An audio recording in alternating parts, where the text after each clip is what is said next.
Sobat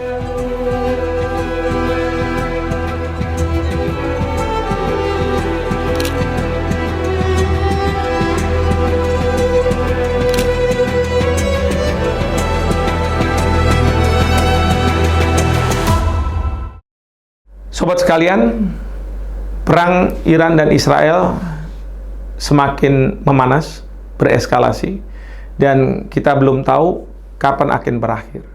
Dalam konteks seperti ini, pemerintah Indonesia melalui Menteri Luar Negeri sudah menyampaikan bahwa Indonesia menyatakan siaga 1 atas keberadaan dari warga negara kita di Iran maupun di Israel.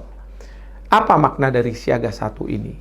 Sebenarnya ini berkaitan dengan perlindungan negara terhadap warga negaranya di luar negeri.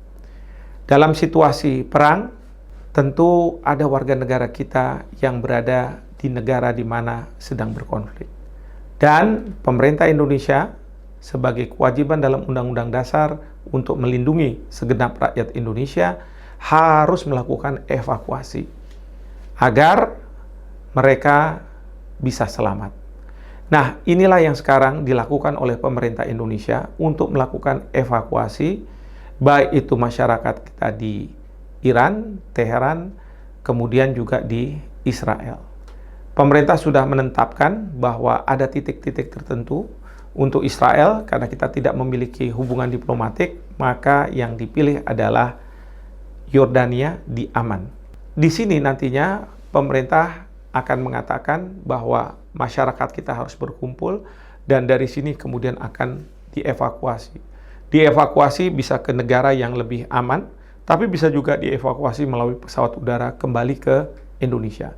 Tentu semua ini harus direncanakan oleh pemerintah secara baik.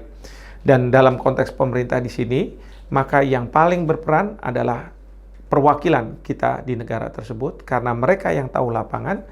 Kemudian mereka harus berkoordinasi dengan Kementerian Luar Negeri, khususnya di Direktorat Perlindungan Warga Negara Indonesia.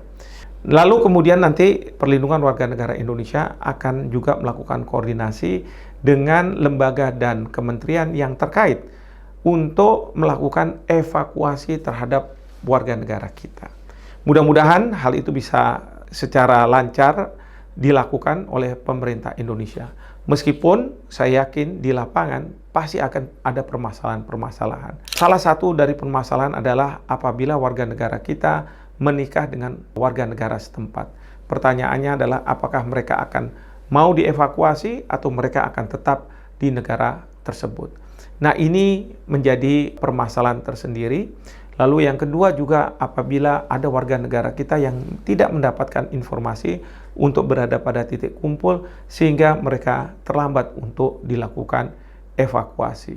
Banyak hal yang harus dihadapi oleh tim evakuasi kita, tapi kita mendoakan agar tim evakuasi berhasil mengeluarkan warga negara kita di wilayah konflik.